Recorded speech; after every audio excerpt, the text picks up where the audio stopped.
النبي المصطفى محمد صلى الله عليه وسلم وعلى آله وصحبه الكرام.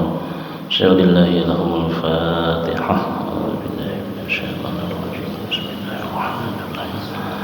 الحمد لله رب العالمين الرحمن الرحيم مالك يوم الدين إياك نعبد وإياك نستعين اهدنا الصراط المستقيم صراط الذين أنعمت عليهم غير المغضوب عليهم ولا الضالين آمين. بسم الله الرحمن الرحيم. الحمد لله رب العالمين والصلاة والسلام على أشرف الأنبياء والمرسلين سيدنا ومولانا محمد وعلى آله وصحبه أجمعين. أما بعد. سبحانك لا علم لنا إلا ما علمتنا إنك أنت العليم الحكيم ولا حول ولا قوة إلا بالله العلي العظيم. ربي اشرح لي صدري ويسر لي أمري واحلل عقدة من لساني يفقهوا قولي. اللهم أغننا بالعلم وزينا بالحلم وأكرمنا بالتقوى وجملنا بالعافية. اللهم إنا نعوذ بك من علم لا ينفع ومن قلب لا يخشى ومن نفس لا تشبع ومن دعوة لا يستجاب لها. Pertama-tama marilah kita panjatkan puji syukur kita kepada Allah Subhanahu wa taala, karena dengan berkat rahmat, taufik dan hidayahnya kita dapat berkumpul di tempat ini. Salawat dan salam kita haturkan kepada junjungan kita Nabi besar Muhammad sallallahu alaihi wasallam beserta para keluarga dan para sahabat beliau dan umat-umat beliau sampai akhir zaman. Bapak-bapak, ibu-ibu, saudara sekalian yang dirahmati Allah, marilah kita sambung pembacaan hadis-hadis Nabi sallallahu alaihi wasallam, wasiat beliau kepada Sayyidina Ali karamallahu wajhah. Qala Rasulullah sallallahu alaihi wasallam, ya Ali, walis sa'idi thalathu alamatin, qutun halalun wa mujalasatul ulama'i wa salawatul khamsu ma'al imami. Wa qala alaihi salatu wassalam, ya Ali, walid ta'ibi thalathu alamatin, ijtinabul harami wa hirsu ala talabil ilmi wa la ya'udu lidhanbi kama la ya'udul halibu liddar'i, atau kama qala Rasulullah sallallahu alaihi wasallam. Nabi sallallahu alaihi wasallam bersabda, wahai Ali, kata beliau, walis sa'idi thalathu alamatin, bagi orang yang beruntung, orang yang bahagia itu, thalathu alamatin, ada 3 tanda. Ini keberuntungan. Ada 3 tanda. Yang pertama, qutun halalun, makanan yang halal. Wa mujalasatul ulama'i, yang kedua, sekadudukan dengan ulama. Wassalawatul khamsu ma'al imami, yang ketiga, sembahyang 5 waktu beserta imam. Nah, inilah tanda daripada keberuntungan seseorang. Yang pertama, qutun halal, makanan yang halal. Mengetahui makanan yang halal ini tentu dengan cara mengetahui yang haramnya. Amun halalnya kada kawan diketahui, halal kadanya kada mengetahui haram dulu. Karena rata-rata makanan itu bertulisan halal ya, bacaannya dikarat di bungkusannya toh bilang halal lah, cuma kayak apa halal yang dimaksud dengan cara mengetahui yang haram. Nah, yang haram itu ada kalanya dasar bendanya yang haram, zat makanannya itu haram, seperti yang diharamkan oleh nas Al-Quran, ya kan? Misalkan babi khinzir, kan? Itu yang dinaskan di dalam Al-Quran. Jadi kita orang Islam dilarang memakan babi karena itu imam diharamkan dengan nas Al-Quran. Kada kawa dikarik-karik gitu. Siapapun orangnya nang dia beragama Islam haram memakan itu. Ini ada misalkan karena dia pejabat lalu dia nambah seakan-akan boleh memakan yang diharamkan tadi, ujarnya nyaman bener bipang amawang. Amawang itu ngaran tempat, yaitu di Pontianak situ, ya kan, bila pian Tarokan Pontianak Pak Taliwati itu Amawang tuh. Kita pas semalam itu ke Pontianak, ke wadah Hubabah Anisah Al-Haddad, berziarah ke situ. Taliwati Amawang tuh, sangkan kita apakah Bipang Amawang tadi, dilihat ya, besar banyak di restorannya tadi singgahin orang, restoran di Amawang ada restoran, jadi bergambar di atas Bipang ya. Takunin apa Bipang tuh sekalinya babi panggang. Oh, nyaman bener sekalinya ujarnya. Bergambar babinya gitu nah, bergambar. Ini dipadahkan orang, tuh orang Islam nama madakan angka itu nyaman bener ujarnya. Suah kamu makan Allah karim. Mana kita? Nah, itu dasar zatnya nang haram.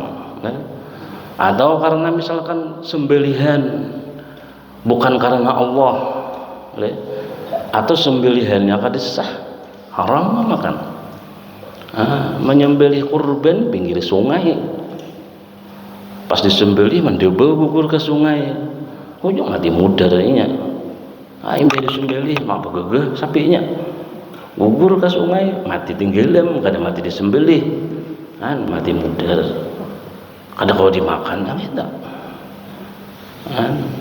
menyembelih kada paget, nalunya nang disuruh memaget 2 urat gitu nah, dilukai warah aja, misalkan kada mati, kenakan aja, mati aja tuh kena aja, nah bisa juga nang itu.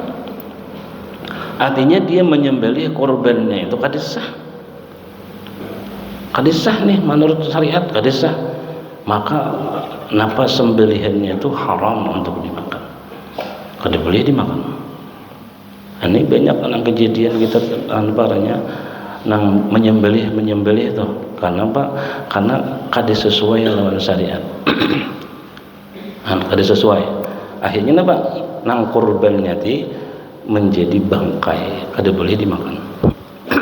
Itu banyak kejadian tuh, beli hari raya haji banyak benar kejadiannya, macam-macam. Sapi nang berdiri lah, disembelih berdiri, hidup pulang biasa.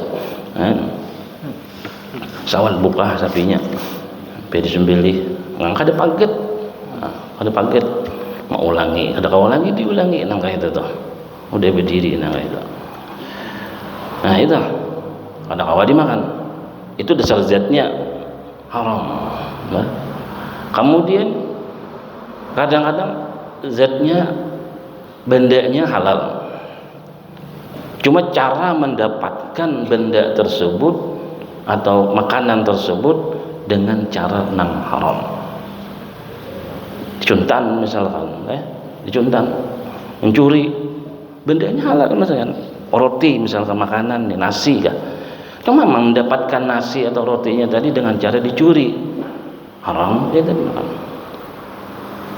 Nah, atau bisa juga makanannya halal, cara mendapatkannya halal dengan cara membeli misalkan, menukar, cuma alat untuk menukar itu dengan sesuatu yang haram.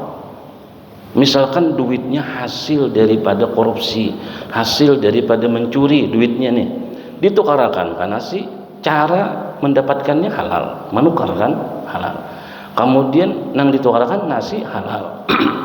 Cumanya dengan alat nang haram, hasil nang haram juga hasilnya. Nah itu 3 kategori nang mana benda itu atau makanan itu adalah haram untuk dimakan. Orang kata Syekh Ali Al-Khawwas, orang nih makanannya nang haram, makanannya haram, dia beribadah kepada Allah dengan makanan nang haram tadi di parutnya. Beribadah kepada Allah itu seakan-akan seperti burung merpati, burung dara itu nah, seperti burung maharami hintalu, tapi hintalunya tambuk. Nah diharami hintalu itu lawas benar maharami hintalu, kada mau juga memacah karena tambuk, karena tambuk. Lawas kada memacah, jadi seakan-akan inya itu mengharap sesuatu nang kada mungkin. Nah, itulah ibarat daripada orang nang beramal ibadah cuma dengan makanan-makanan nang haram. Bahkan kata beliau, Imam Ali Akhlawas kata beliau, orang maksiat itu timbul daripada makanan nang haram. Sa'a am aba, dikehendaki atau kada. Jadi maksiat itu timbul mungkin dari sebab makanan-makanan nang haram olehnya dimakan gitu, timbullah maksiat. Nah itu kata beliau, ini makanan nang haram. Nah itu nang perlu kita jaga.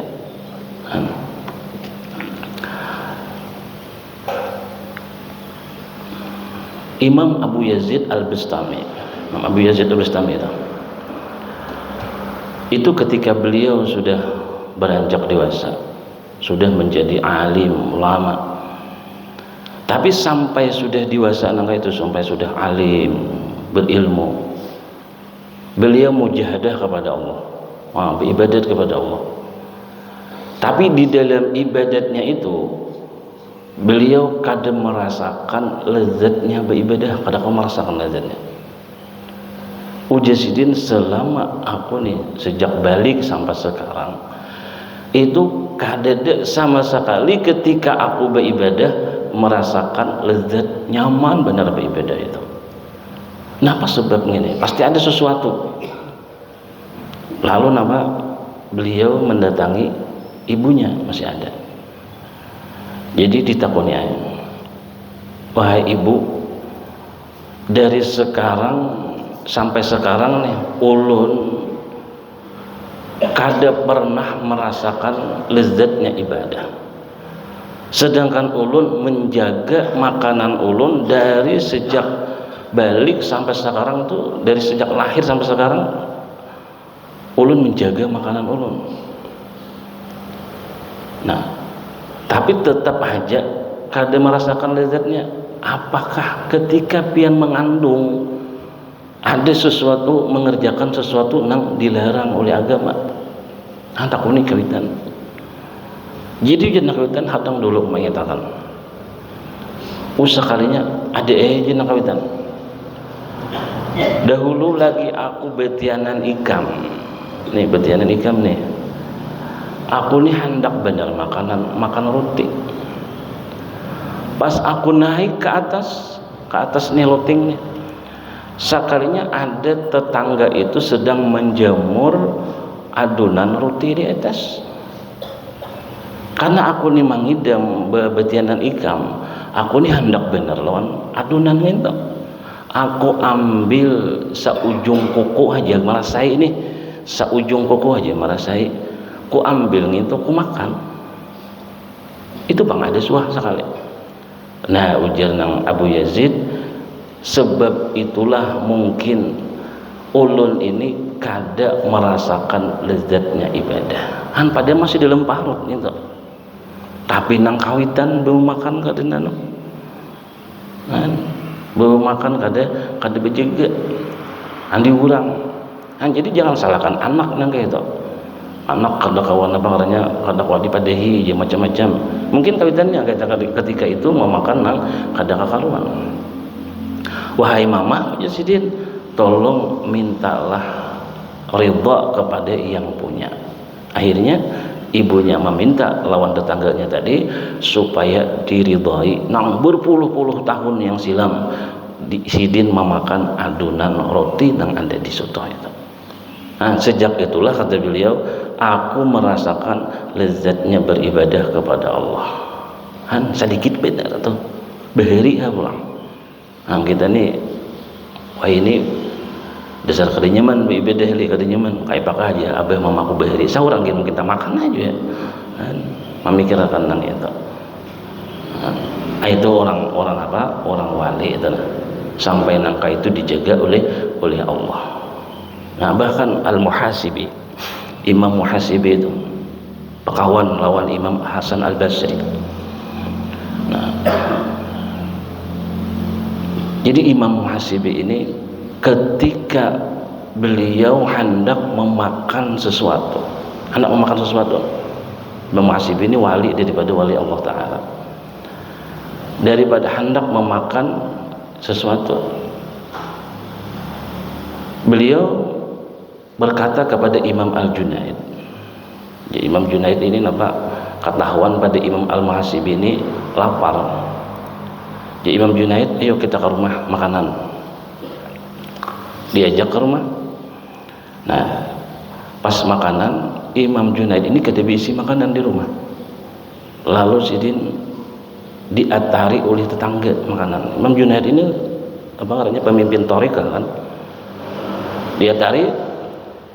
Nah, ketika hendak makan itu, makan disuap,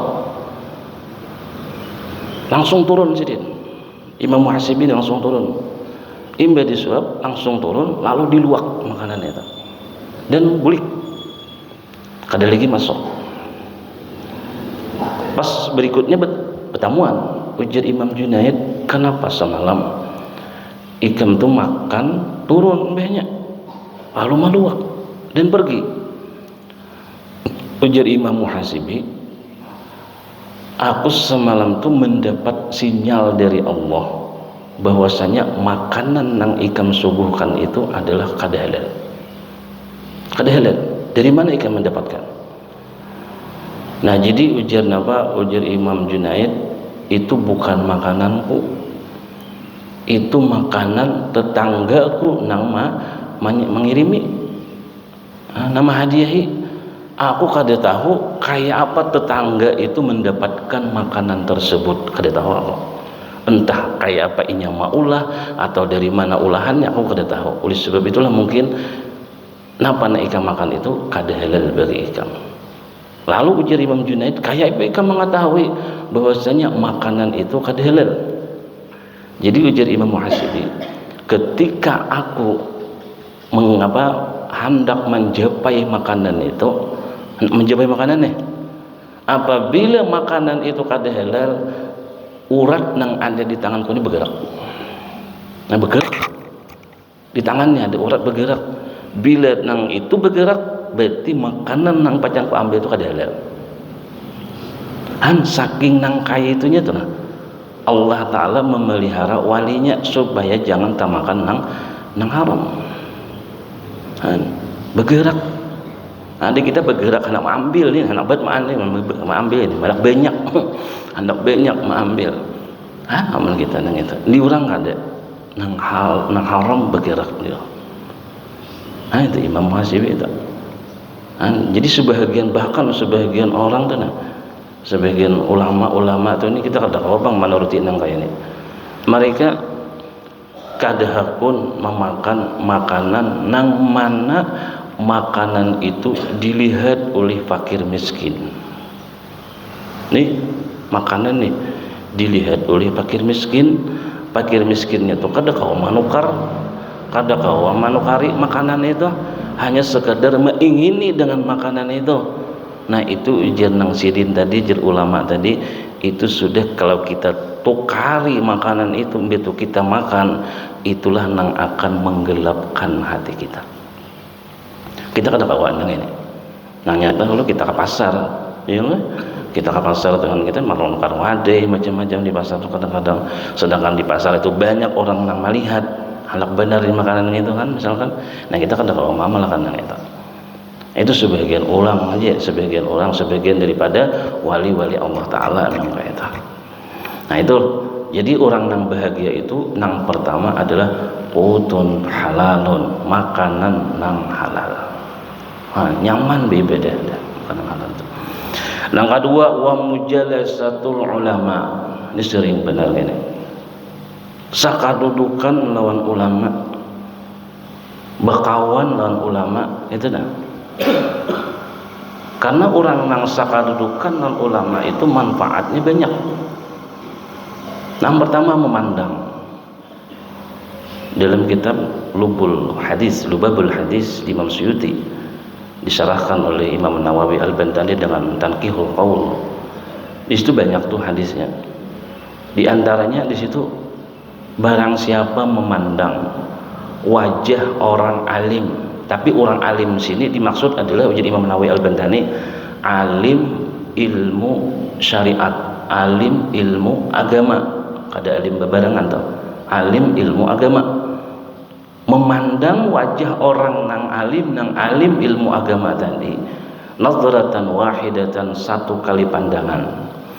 Halakahallahu min tilkan nazarah, Allah Ta'ala menciptakan daripada itu pandangan, malakan akan satu malaikat, yastaghfiru lahu, nang memintakan ampun baginya, ila yaumil qiyamah, sampai hari kiamat. Memandang aja tuh nah, pandangan dengan pandangan, kada benci, tapi ini kan orang saling benci membenci dengan ulama, dengan habaib. Wah, ini dibenturakan habaib dan ulama. Kita sadih benar melihat fitnah yang ada di medsos, media sosial. Nah, kita mudah-mudahan Kalimantan Selatan ini kada terpengaruh lawan isu-isu fitnah nang kayak itu. Tapi orang-orang malah hendak benar membenturkan macam-macam. Nang jelas kita menuruti ulama bahari aja, hormat lawan ulama, hormat lawan habaib, itu aja. Kada usah kita masalah campur tangan dengan perbedaan pendapat masalah nasab mereka, itu kada usah gitu. Karena kita bukan ahlinya. Kita pernah berpandir lawan guru kita, Sayyid Abdurrahman As-Sugab, kata beliau, kita kan pernah diskusi masalah itu, Uji Sidin madahi kita kan, ikam lain juga Uji Sidin keturunannya, maksudnya ikam lain juga bubuhan nang keturunannya nih, ikam kada usah berpandir gitu, kada usah jadi berpandir gitu, biar kami aja gini Uji Sidin, nang kami keturunannya, biar kami nang membela diri kami sendiri. Jadi kita harus umpat kebandiran kita. Yang penting kita umpati ulama bahari, menghormati. Nah, itu. Masalah orang itu palsu atau kada, masalah orang palsu atau kada, selama orang itu baik aja nih, wajib kita menghormati. Selama orang itu berilmu, baik aja orangnya, wajib kita menghormati. Entah dia memasukkan nasabnya atau kayak apapun, kita kada peduli dengan itu. Yang penting kita husnuzan itu kada ada ruginya. Lain kalau orang suudzon, amun kita memadahkan injak palsu aja ini aja. Nah, itu musia benar, itu rugi kita. Nang kita tuduhkan tuh inya palsu aja, katuran Nabi, inya bukan katuran Nabi aja, kita madahkan nang kayak itu. Nyata-nyatanya dia adalah keturunan Nabi. Keturunan Nabi ini orangnya asli, kita madahkan kada, itu rugi kita. Di akhirat barangkali kita itu kada dipandang oleh Nabi kinanya di akhirat. Tapi lain hal kalau kita orang tuh palsu, tapi kita sangka baik karena inya mengaku keturunan, kita sangka baik aja, tidak ada ruginya nang kita. Sangkaan kita baik aja, Bang. Kada ada ruginya nang kita. Lain orang sangka jahat, nah itu rugi. Jadi kayak apapun kita kada usah umpatan nang itu. Jadi tadi mujalasatul ulama, sakadudukan ulama. Nah, itu penting benar sakadudukan ulama. Karena dapat manfaat syafaat daripada itu ulama. Itu paling kita harapkan. Jadi orang di antara guru-guru kita tuh, Uji Sidin, kenapa aku hadir pengantin? Kenapa aku hadir kipayah misalkan? Karena aku hendak memandang daripada ulama nang hadir di ketika itu. Aku hendak mengambil faedah daripada ulama nang hadir ketika itu. Karena ketika orang pengantin bahari nih, orang bahari itu bila pengantinan, pernikahan, tak kumpulan tuan gurunya. Beundangan nih tuan guru nang menghadiri di situ. Jadi aku tuh hadir di situ hendak memandang wajah guru-guruku nah ada di situ. Aku hadir Kipayah karena di Kipayah itu tak kumpulan tuan gurunya. Aku hendak memandang, aku hendak mengambil faedah lawan guru-guru tersebut. Nah itu tujuan orang bahari itu, nah hendak berkumpul, nah hendak hadir di perkumpulan yang lain. Karena orang nang dalam hadis itu orang nang menziarahi orang alim jadi Nabi sama lawan menziarahi aku. Orang nang bersalaman lawan orang alim sama dengan bersalaman lawan aku. Orang nang sakadudukan lawan orang nang berilmu sama dengan sakadudukan lawan aku. Siapa nang sakadudukan lawan aku di dunia, dia akan sakadudukan lawan aku di akhirat. Kan apalagi surga balasan yang nang eta. Kan ini manfaat daripada orang itu berkumpul lawan orang alim. Kan banyak benar. Nah, nyata lu syafaatnya, yalah syafaatnya. Kemudian yang ketiga wassalawatul khamsu ma'al imam. Ini kebahagiaan juga bagi seseorang. Sembahyang 5 waktu lawan imam, artinya berjemaah. Nah, karena ulama mengatakan tidaklah tak kumpul satu jemaah itu melainkan di dalamnya itu ada satu orang wali daripada wali Allah. Nang mana wali itu akan memberi syafaat lawan orang nang hadir di situ. Nang sawat tak kumpul lawan inya itu nah, memberi syafaat nang kita. Nah ini sembahyang 5 waktu tentu tak kumpulan kita. Nah, tak kumpulan dan sembahyang 5 waktu kalaunya berjemaah nih, kalau berjemaah nih Tuhan kada memandang lagi lawan sembahyang masing-masing itu artinya nah beburung sudah nah terima semua. Nah, karena mungkin dalam berjamaah itu ada nang hanya khusyuk di dalam takbir, ada nang khusyuk di dalam Fatihah, ada nang khusyuk di dalam ruku, ada nang khusyuk di dalam sujud.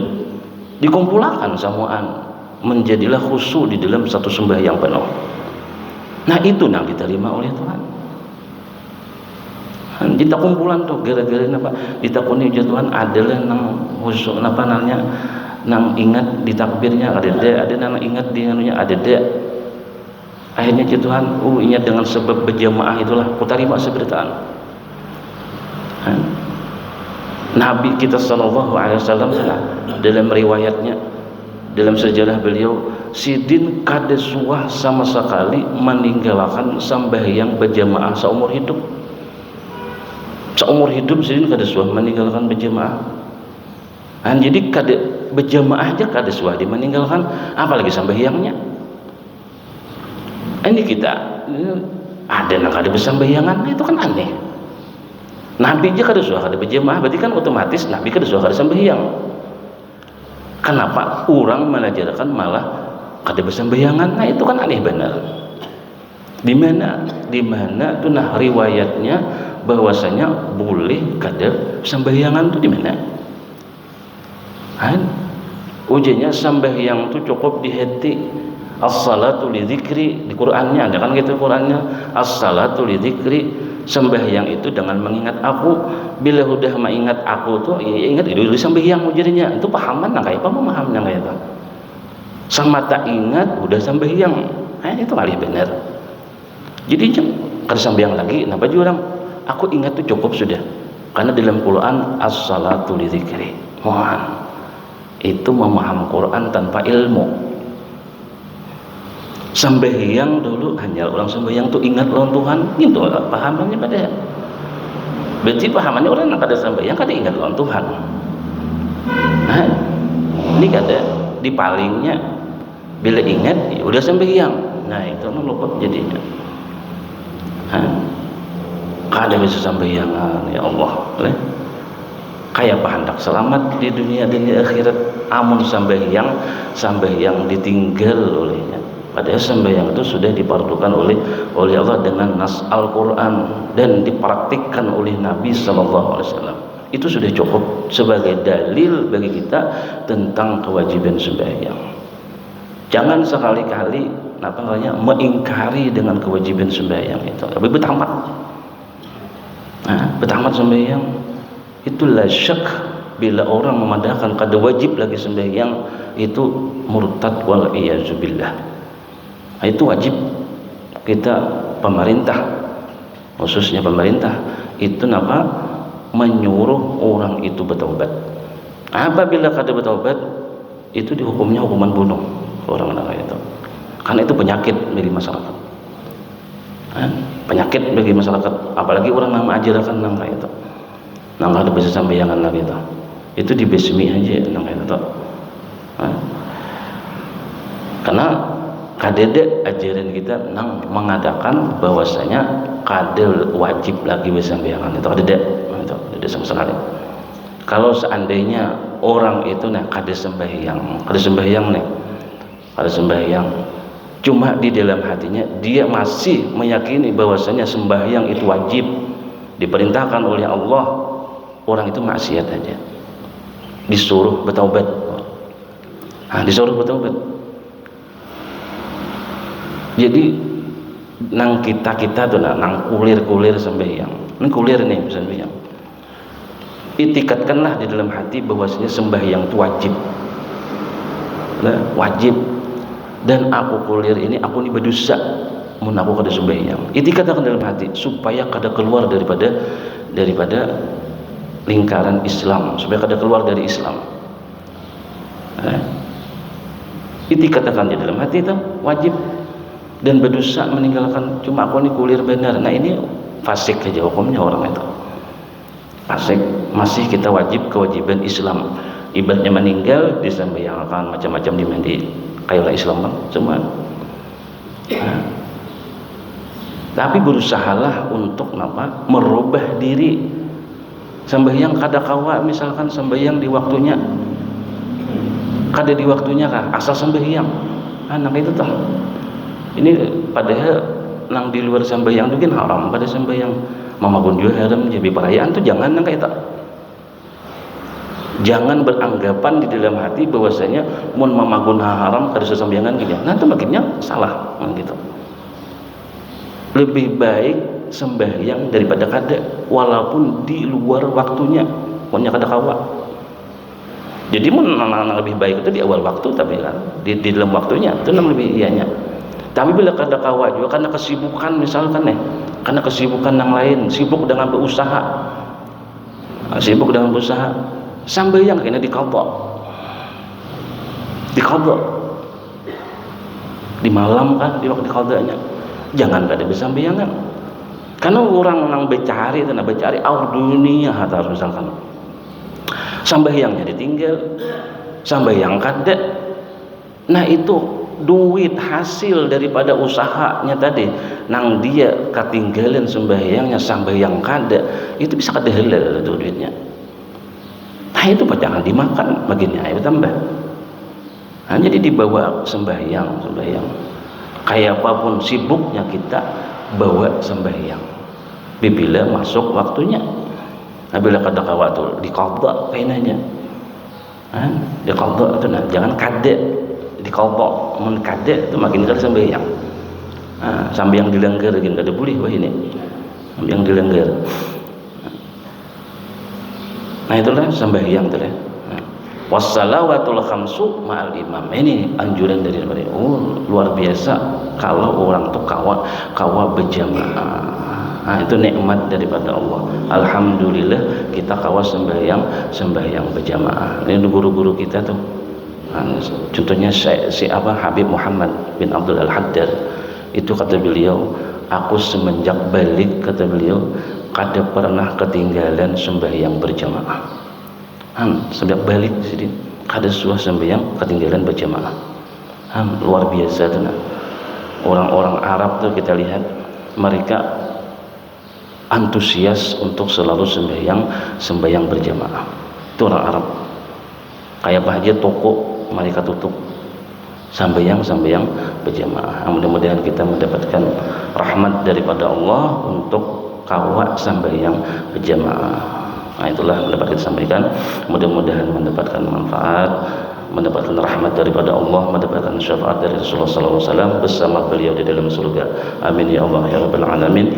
Ala hadhihi wa ala niyatin salihah jami'an syamila fid din wa dunya wal akhirah. Bismillahir nabi wa ala nabi al-Fatihah. Alhamdulillah minasyaitonir rajim.